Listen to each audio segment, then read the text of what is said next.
Assalamualaikum warahmatullahi wabarakatuh. Sahabat IKADI yang dirahmati oleh Allah, semoga berkah rahmat hadir buat kita semuanya. Menjelang berbuka puasa ini, ada sebuah kisah yang luar biasa. Suatu saat, induk burung gagak melihat kepada anaknya yang dia kebingungan karena dia berpikir ini bukan anaknya. Dikarenakan anak burung gagak tersebut tidak berbulu seperti dirinya, hitam, melainkan putih. Tapi ada sebuah kisah yang sangat luar biasa. Pada saat itu Allah memberikan zat pada tubuh anak burung gagak itu yang membuat seluruh binatang-binatang kecil itu datang kepadanya. Ya. Lalu binatang-binatang itu dipatok menjadi bahan makanan.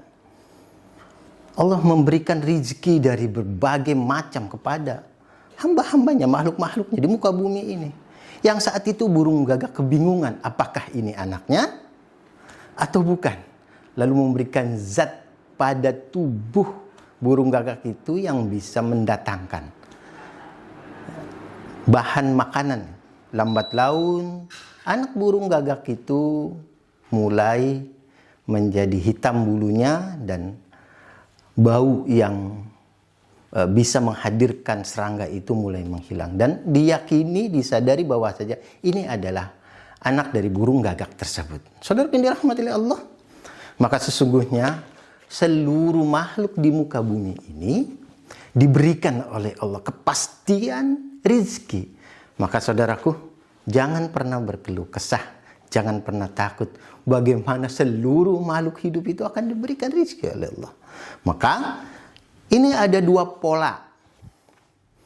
Ya.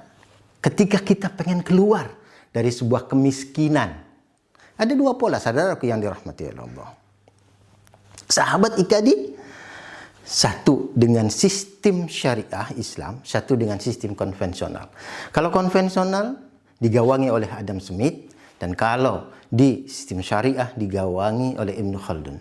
Ibnu Khaldun mengatakan bahwasanya kalau kita pengen keluar dari kemiskinan, maka yang dilakukan pertama kali adalah saving, saudaraku yang dirahmati oleh Allah. Tadi, karena seluruh makhluk hidup itu mendapatkan rizki dari Allah, maka lakukanlah saving. Namun, ini berbeda jauh apa yang dilakukan oleh konvensional. Yang dilakukan kalau pengen keluar dari kemiskinan, yang dilakukan adalah berhutang. Padahal di dalam Islam sangat tidak dianjurkan untuk berhutang. Kembali lagi dengan sistem yang pertama, dengan sistem Islam. Ketika kita saving, ya, lalu pertanyaannya adalah, sahabat yang dirahmati oleh Allah, berapa persenkah? Pernah suatu saat para sahabat Rasulullah menanyakan kepada Rasulullah, wahai Rasulullah, apa yang ada di perut? Rasulullah mengatakan, jumlah yang di perut itu as-sulus. Sepertiga, saudaraku. Sepertiga makanan, sepertiga air, dan sepertiga udara. Maka oleh karena itu sepakat para ekonom syariah mengatakan saving yang diinginkan, ya, dalam ekonomi syariah di setiap personal, di setiap individu, di setiap keluarga adalah 30% dari setiap pendapatan kita. Dan ini pun menjadi rujukan oleh lembaga keuangan. Kemampuan untuk membayar dalam cicilan itu adalah 30%.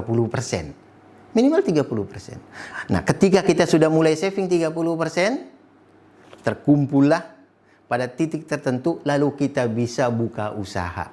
Dari buka usaha tersebut, pendapatannya saving lagi 30% untuk membuka usaha yang kedua, terus membuka usaha ketiga, terus membuka usaha, lalu kita bisa membuka lapangan pekerjaan. Tapi apa yang terjadi ketika di sisi konvensional?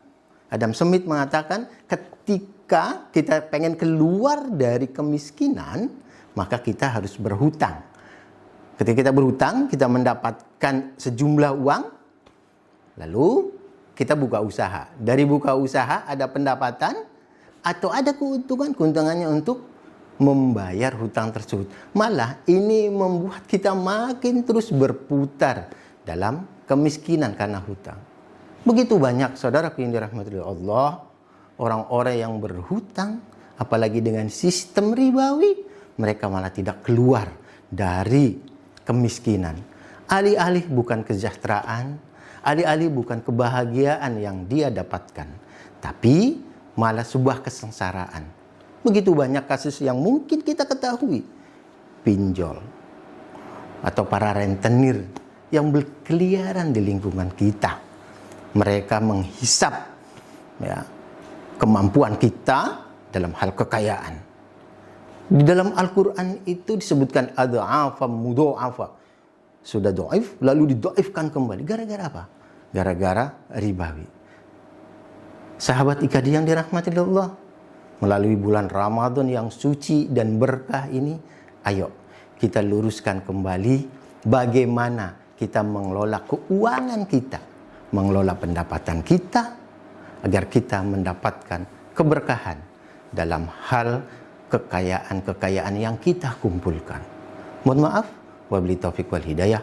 Assalamualaikum warahmatullahi wabarakatuh.